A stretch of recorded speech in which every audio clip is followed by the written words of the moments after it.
सोचिए आप चीन के ऊंचे ऊंचे पहाड़ों में चल रहे हो। ठंडी हवा चेहरे पर लग रही है।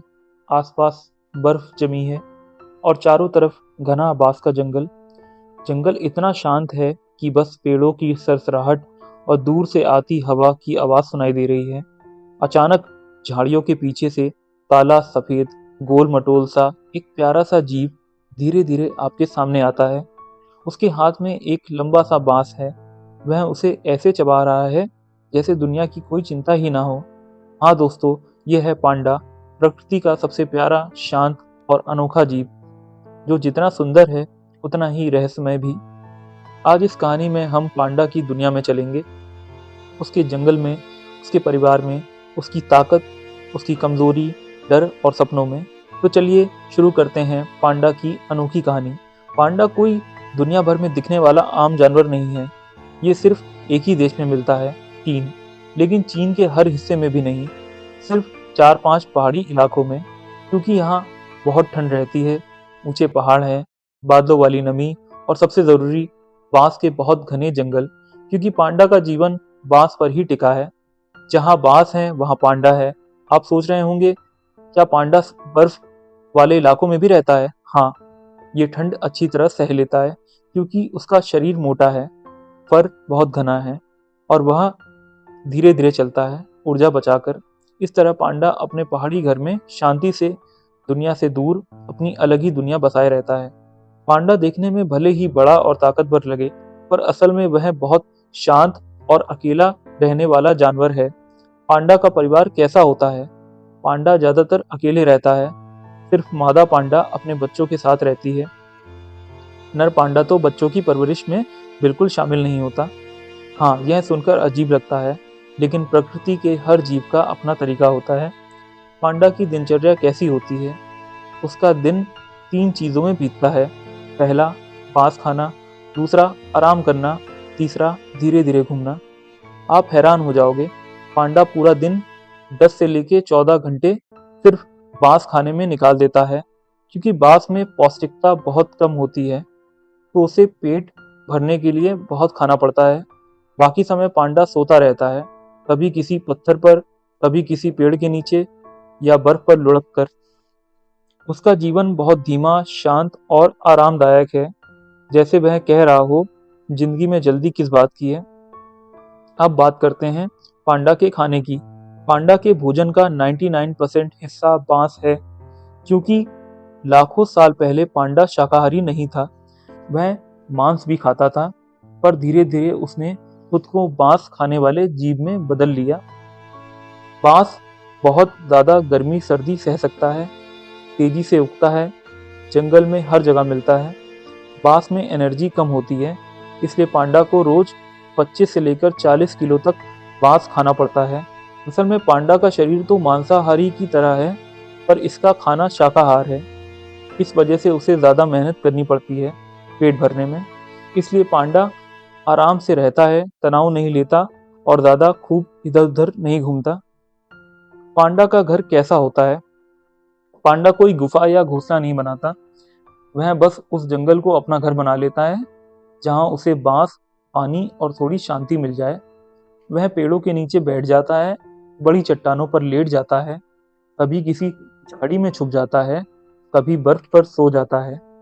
पांडा की एक खास बात है, यह अपने इलाके को चिन्हित करता है ताकि दूसरा पांडा वहां ना आए। पांडा ज्यादा लड़ता नहीं, लेकिन अपने क्षेत्र को लेकर थोड़ा प्रोटेक्टिव जरूर होता है। रात का जीवन।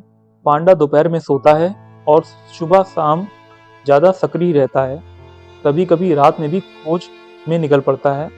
उसकी चलने की चाल धीमी, गोल मटोल और बहुत प्यारी लगती है, जैसे कोई बच्चा बड़े जूते पहनकर चल रहा हो। देखने में पांडा बहुत क्यूट लगता है, लेकिन अगर वह गुस्सा हो जाए तो बहुत ताकतवर भी है। पांडा की ताकत। पांडा का जबड़ा और दांत बहुत ताकतवर है। इसके पंजे बहुत मजबूत हैं। घना फर, मतलब घने बालों की परत, जो ठंड को आसानी से सह लेती है। अद्भुत स्मृति। इसकी वजह से ये अपना रास्ता, इलाका और महक बहुत अच्छी तरह पहचान लेता है। इसकी कमजोरियां। इसका भोजन कम ऊर्जा वाला होता है, इसके कारण पांडा जल्दी थक जाता है। धीमी चाल के कारण ये तेज दौड़ नहीं सकता। इसका जीवन सिर्फ बांस पर निर्भर है। अगर जंगल में बांस खत्म हुआ तो पांडा का जीवन खतरे में पड़ जाएगा।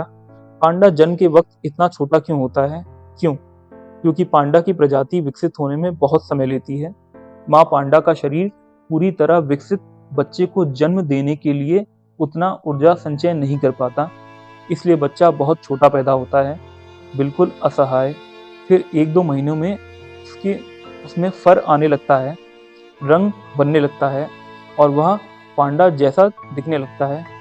माँ पांडा अपने बच्चे की 24 घंटे देखभाल करती है। इसमें इतनी मेहनत लगती है कि मादा पांडा एक बार में सिर्फ एक बच्चा पाल सकती है। हम पांडा से क्या सीख सकते हैं? पांडा सिर्फ क्यूट नहीं, जीवन की बहुत गहरी बातें सिखाता है। शांति सबसे बड़ी ताकत है। पांडा लड़ता नहीं, फिर भी सबसे पसंद किया जाने वाला जानवर है। धीमे चलकर भी जीवन अच्छा होता है, मतलब भागदौड़ में नहीं, शांति में भी एक प्रकार की खुशी है। प्रकृति के साथ तालमेल रखना। पांडा अपने जंगल से कभी दूर नहीं जाता, वह अपनी जड़ों से जुड़ा है। माँ का प्यार, मतलब पांडा माँ अपने छोटे बच्चे का बहुत अच्छे तरीके से ख्याल रखती है। कम में भी खुश रहना सीखो। पांडा के पास जितना भी है वह उसी में खुश रहता है। आज के समय में पांडा की स्थिति, कुछ साल पहले पांडा इंडेंजर्ड था, मतलब विलुप्त होने की कगार पर था, लेकिन दुनिया ने इसे मिलकर बचाया और अब पांडा वल्नरेबल स्थिति में है, मतलब खतरा अभी भी है लेकिन पहले से बेहतर। सबसे बड़ा खतरा अभी भी है जंगल का खत्म होना, बांस के जंगलों का टूटना, क्लाइमेट चेंज और कम बच्चे सरवाइव होना। लेकिन अच्छी बात यह है कि चीन ने पांडा के लिए बड़े बड़े संरक्षित जंगल बनाए हैं। दुनिया भर के वैज्ञानिक इन्हें बचाने में लगे हैं। हम पांडा के लिए क्या कर सकते हैं? शायद हम चीन जाकर पांडा को बचा नहीं सकते, लेकिन हम ये कर सकते हैं कि जंगल बचाने वाली संस्थाओं का समर्थन, मतलब जागरूकता बढ़ाना भी मदद है। प्लास्टिक का कम इस्तेमाल करना चाहिए, मतलब कम प्लास्टिक से कम प्रदूषण होगा और जंगल बेहतर होगा। प्रकृति और पशु संरक्षण की बात फैलाना, मतलब वाइल्ड लाइफ से जुड़ी इलीगल चीजों का विरोध। शिक्षा और जानकारी फैलाना, और जितने लोग पांडा के बारे में जानेंगे उतना ही संरक्षण बढ़ेगा। पांडा सिर्फ एक जानवर नहीं है, वह प्रकृति का मुस्कुराता हुआ चेहरा है, दुनिया की शांति, सादगी और प्यार का प्रतीक है।